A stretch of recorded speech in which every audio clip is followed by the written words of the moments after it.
My name is DECAP, and in this video, I'm going to show you how I produced Gimme A Sec by Locksmith in Ableton Live.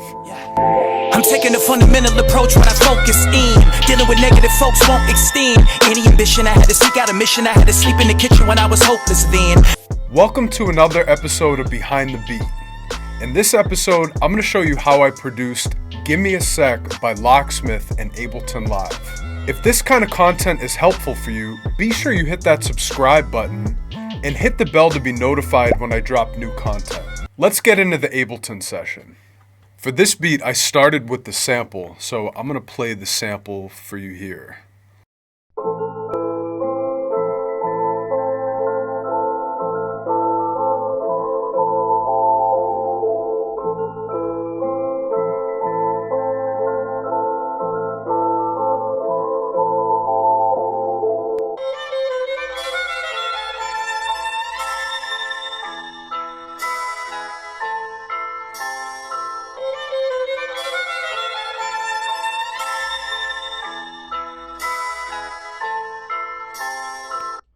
So for the sample, I just added a high pass filter with the auto filter and a little bit of compression.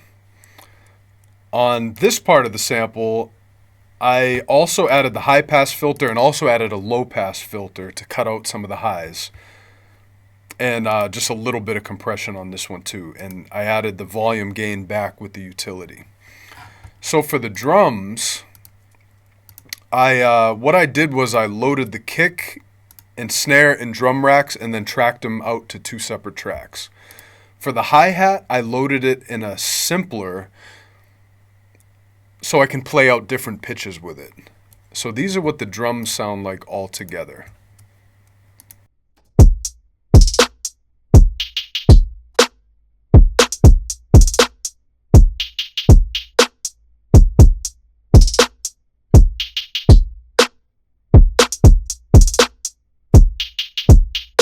I'm going to spend more time showing you what I did with the hi-hats.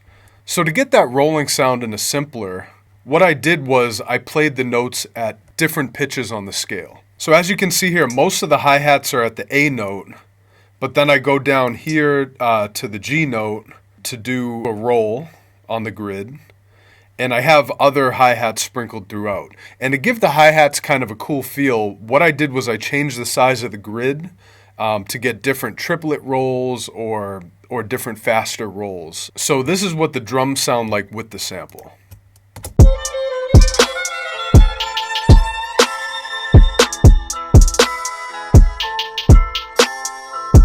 So next up I added the 808, which is an 808 from Drums and Knock Volume 4.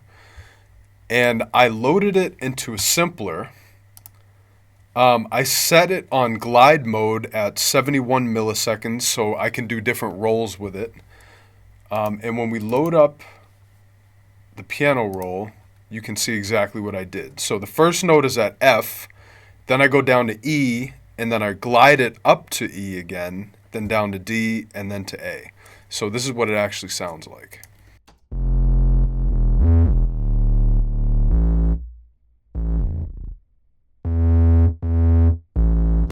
And so with everything else, it sounds like this.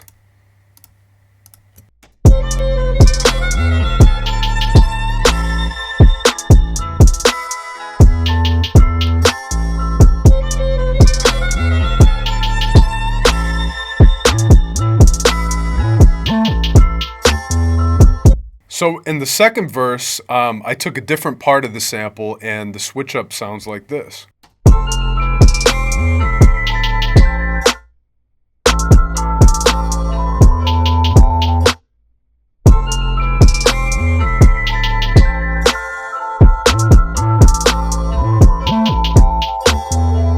And so with Locksmith's vocals, I wanted to do different dropouts. So literally all I did was just cut out different parts of the audio in the sample, and I used the fades so the audio doesn't click. So after the second verse part of the track, I added like kind of a stomp type sound just to give it a little more suspense. And it goes with Locksmith's verse. So this is what I did here. I literally just dragged in a stomp sound from Splice, and it sounds like this.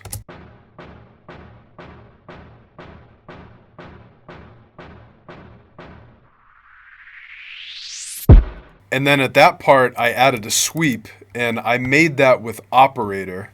And the way I made it was by adding white noise, and I added an auto filter to do the sweep up. So this is what it sounds like all together.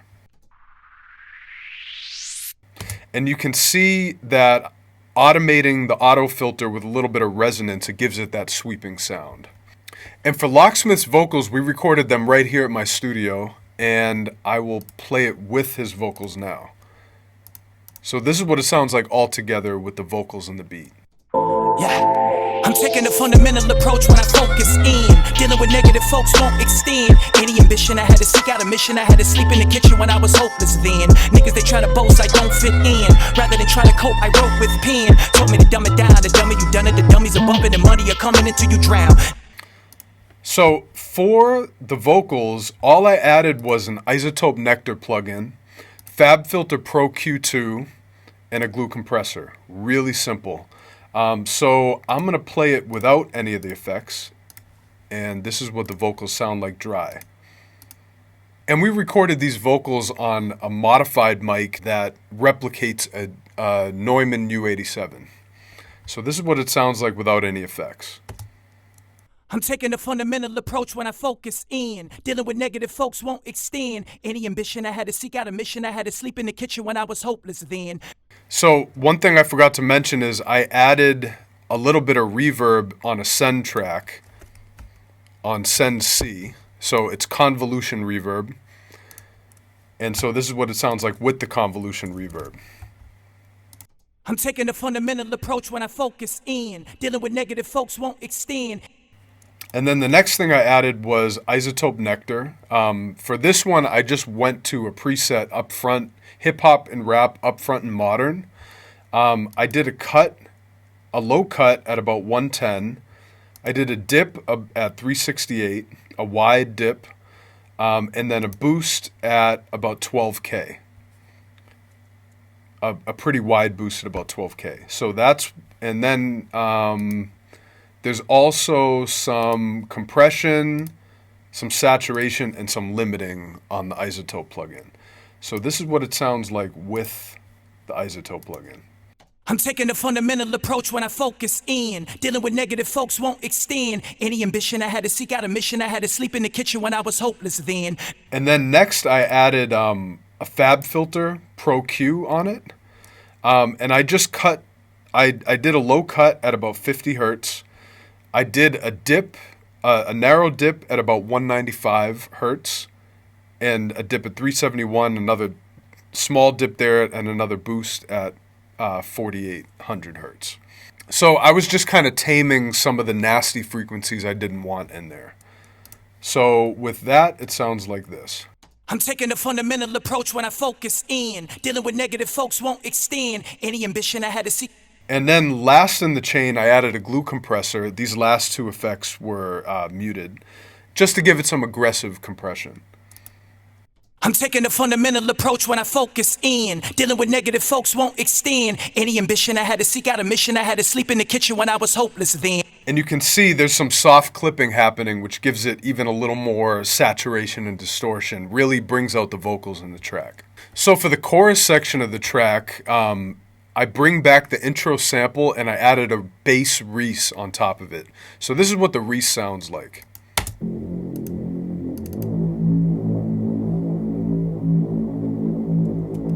And with the sample.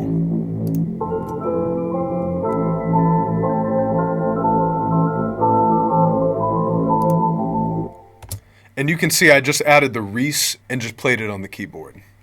So on the master of the track, it's pretty simple, as my master chain usually is, because I handle a lot of my mixing and adjustments of levels and frequencies in the tracking stage. So my master chain is usually pretty simple.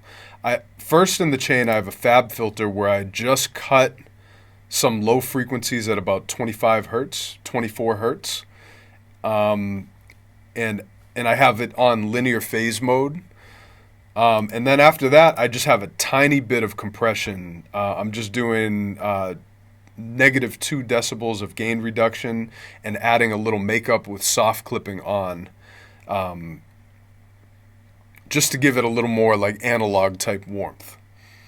And so without the master chain, it sounds like this. Told me to dumb it down, the dummy you done it, the dummies are bumping and money are coming until you drown. Niggas steady frown, but I'm feasting. I don't need a boss or a label to. And with it, it sounds like this. Told me to dumb it down, the dummy you done it, the dummies are bumping and money are coming until you drown. Niggas steady frown, but I'm feasting. I don't need a boss or a label to police me. I don't need a phone. And that's pretty much it. That's how I produced Gimme A Sec for Locksmith and Ableton. Some of the sounds in this beat were used in Drums That Knock Volume 4, my drum kit series. The link's in the description if you want to check it out. If this content is helpful for you, be sure you hit that subscribe button and hit the bell to be notified when I release new content. If you like the video, hit like, and follow me on my social media at DECAP Music. Leave a comment below and let me know what was helpful about this video, and let me know about any other topics you want me to cover in the future that would be helpful. This is another episode of Behind the Beat. Peace.